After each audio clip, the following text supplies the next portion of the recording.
कहानी है मेहनतपुर नाम के गांव की, जहां सखाराम अपने खानदान के साथ रहता था और अपना एक भोजनालय चलाने का काम किया करता था।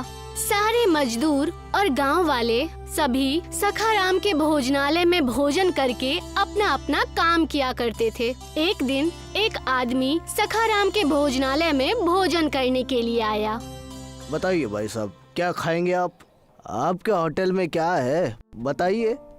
आलू पराठा, गोभी पराठा, मूली पराठा, मेथी पराठा, गर्मा गर्म शीरा, चना मसाला, पनीर मसाला, पनीर दो प्याजा, सेव टमाटर नु साग और मीठे गुलाब जामुन, साथ में थोड़ी सी लस्सी।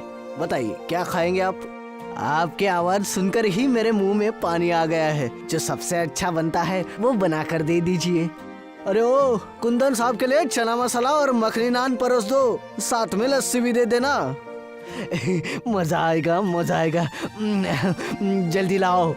जैसे ही कुंदन ने दिनेश को खाना परोसा, नीलेश बड़े चाव से सारा लजीज खाना खाने लगा। खाना खत्म करते ही नीलेश ने कहा, खाना बड़ा ही खूब था, लाजवाब था। अरे वाह, मजा आ गया। ये होता है असली खाना, वरना मेरी बीवी जो बनाती है उसमें तो कोई स्वाद ही नहीं होता। उसे तो मैं गली के कुत्तों को खिलाता हूँ और वो बेचारे अगले दिन वो सारे कुत्ते बीमार हो जाते हैं।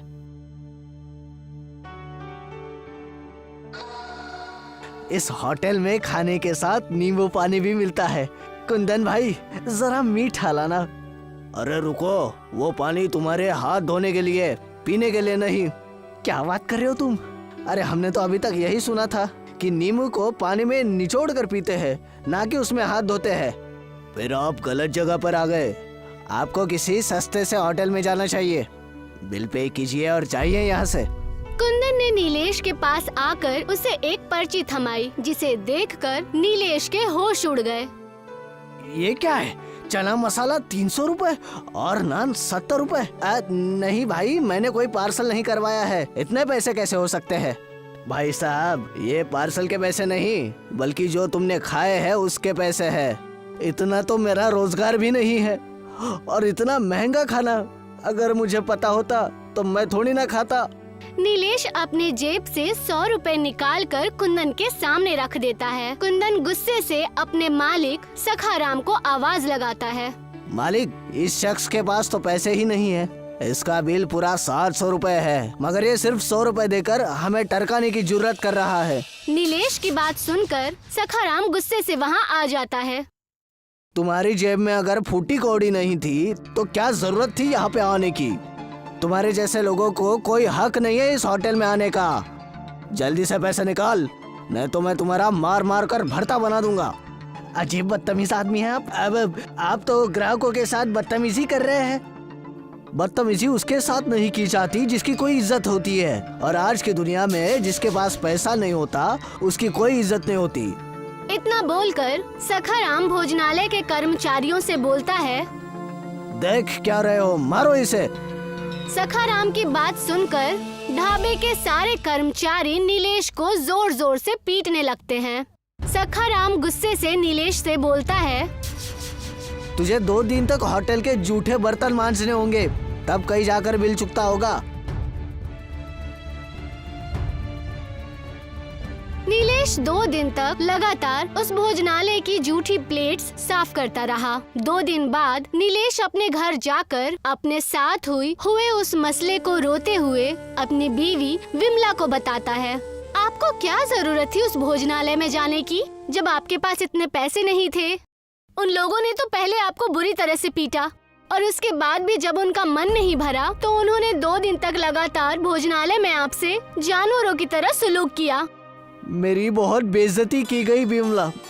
आज मुझे एक बात समझ में आ गई कि बेचारे गरीब और लाचार लोगों को अच्छे होटल में खाना खाने का कोई हक नहीं है, लेकिन मैं ऐसा नहीं होने दूंगा। अरे आप क्या कर लेंगे? आप तो खुद मार खा कर आए हैं। मैं अपना होटल खुद बनाऊंगा और अपने गांव में एक ऐसा होटल बनाकर खड़ा करूंगा जहां हर गरीब को बहुत सस्ते में अच्छा खाना मिल सके। आखिर गरीब के भी कुछ हक होते हैं विमला।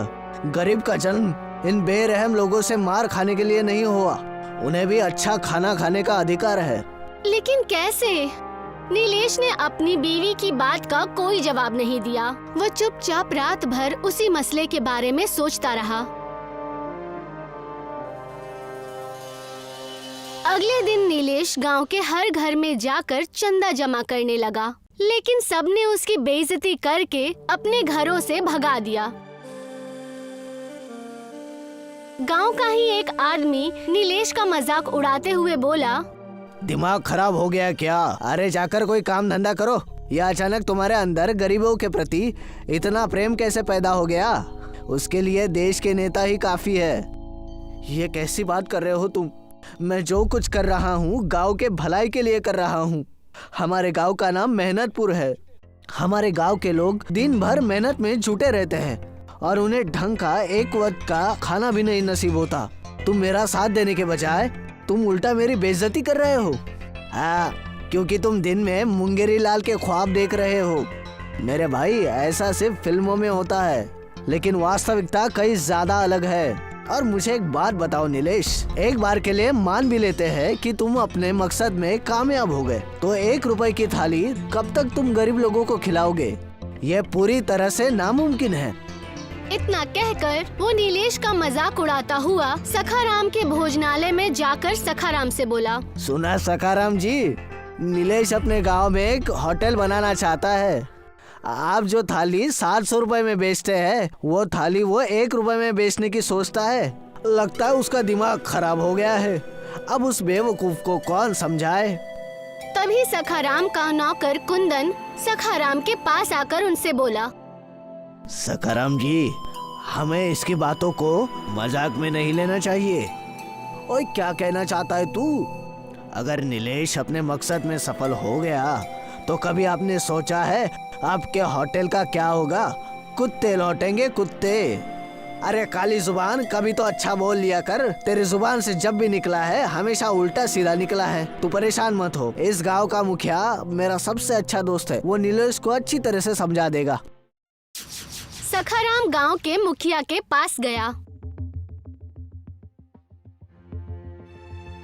मुखिया जी, हमारे दोस्ती के चर्चे दूर दूर तक फेमस है। मत भूलना, जो थाली मैं 700 रुपए में बेचता हूँ, वही थाली मैं तुम्हें 600 में खाने के लिए देता हूँ, यानी पूरे 100 रुपए का डिस्काउंट। ऐसे रहे हो जैसे मेरे ऊपर बहुत एहसान करते हो।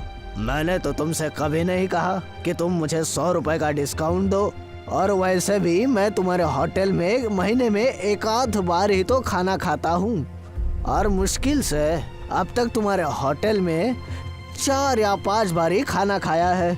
इस हिसाब से तुम्हारे 500 रुपए मेरे ऊपर उधार है। लगता है मुखिया जी आप हमारी बात का बुरा मान गए। तुम तो वाकिफ हो सखाराम कि मुझे चापलूसों से सख्त नफरत है। मुद्दों की बात करो, किस काम के लिए यहाँ पर आए हो? कुछ दिन पहले नीलेश मेरे होटल में खाना खाने आया था। अब आप ही बताओ मुखिया जी, 700 रुपए के बदले मुझे वो 100 रुपए दे रहा था, इसलिए मैंने उसे 2 दिन तक मेरे होटल के जूठे बर्तन क्या मंजवाए थे, वो तो पूरी तरह तैश में आ गया। हाँ, मैंने सुना है कि तुमने उसे पीटा भी था। हाँ, तैश में 1-2 थप्पड़ तो मार ही दिए थे, लेकिन इतना भी नहीं पीटा था कि वो नाराज हो जाए। कहना क्या चाहते हो सखाराम? खुलकर बात करो। वो इस गांव में होटल बनाने की सोच रहा है, और जो थाली मैं 700 रुपए में देता हूँ, वही थाली वो 1 रुपए में ग्राहकों को बेचेगा। अगर ऐसा हो गया ना, मेरा तो होटल बंद हो जाएगा। मैं सड़क पर आ जाऊंगा। सखाराम की बात सुनकर मुखिया हंसने लगा। सखाराम, लगता है नीलेश का तो दिमाग ही खराब हो गया है, लेकिन मुझे लगता है साथ में तुम्हारा भी खराब हो गया है। ऐसा मुमकिन नहीं है। सोच लो मुखिया, अगर वो अपने मकसद में कामयाब हो गया ना, तो उसके नाम के चर्चे दूर दूर तक फैल जाएंगे। लोग इस गांव के मुखिया से ज्यादा इज्जत उसकी करेंगे, और कोई बड़ी बात नहीं है, कुछ सालों बाद उसकी रहमदिली देखकर गांव के लोग उसे ही मुखिया बना दे। जरूर वो कुछ बड़ा करने की सोच रहा है। सखाराम की बात सुनकर मुखिया सोच में पड़ गया। बात तो तुमने मेरे पते की है। अब मैं तो किसी को गांव में होटल बनाने से नहीं रोक सकता। हाँ, इतना जरूर कर सकता हूँ कि वो आजकल मेरी ही भट्टी पर तिहाड़ी पर काम कर रहा है। तो मैं उसे धक्के देकर बाहर निकाल दूंगा। उसके बाद वो अपना बस पेट भरने की सोचेगा, ना कि गांव के गरीब भिखारियों की पेट भरने की। सखाराम वहाँ से चला गया।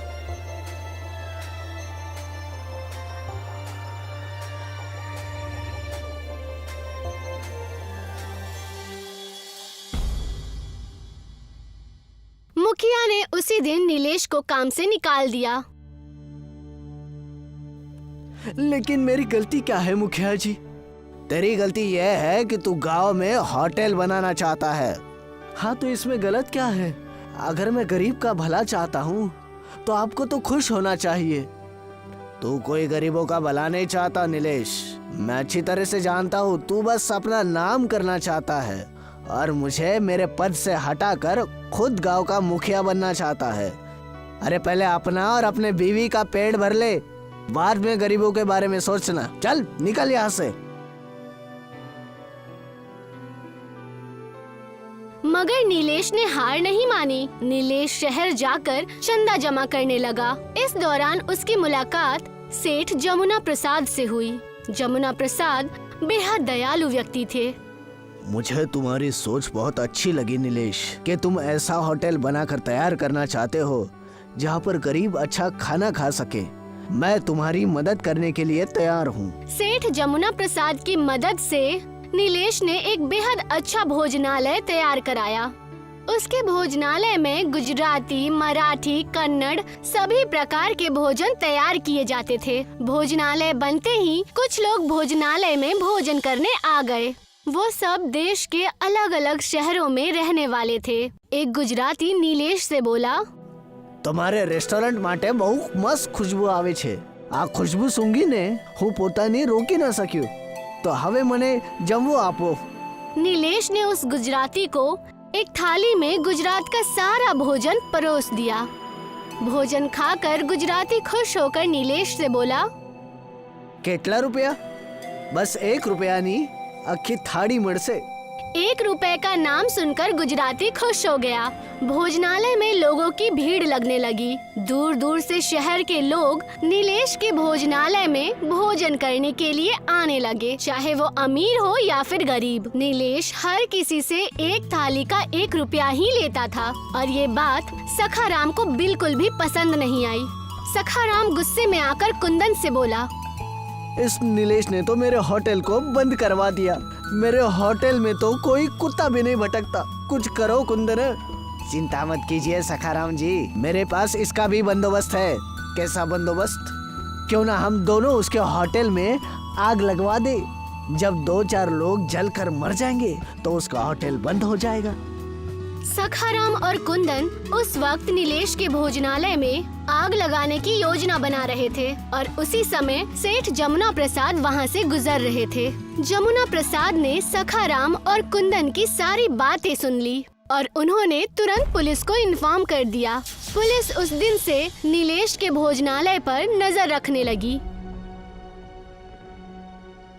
रात के वक्त सखाराम और कुंदन भोजनालय में आग लगाने के लिए पेट्रोल लेकर आ गए, मगर तभी पुलिस ने उन्हें दबोच लिया। मुझे तुमसे ऐसी उम्मीद नहीं थी सखाराम। तुम तो गांव के बड़े इज्जतदार शख्स हो। मुझे छोड़ दीजिए इंस्पेक्टर साहब, मैं उसके होटल को जलाकर राख कर दूंगा। इसके वजह से मेरा होटल बंद हो गया।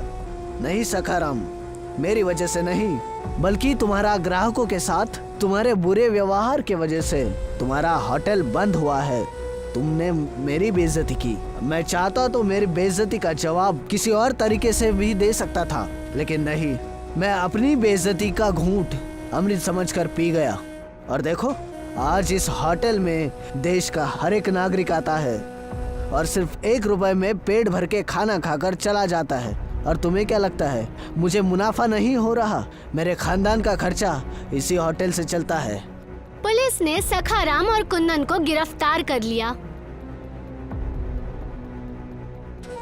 और सखाराम का भोजनालय बंद हो गया और आज भी नीलेश के भोजनालय में 1 रुपए में ही थाली मिलती है।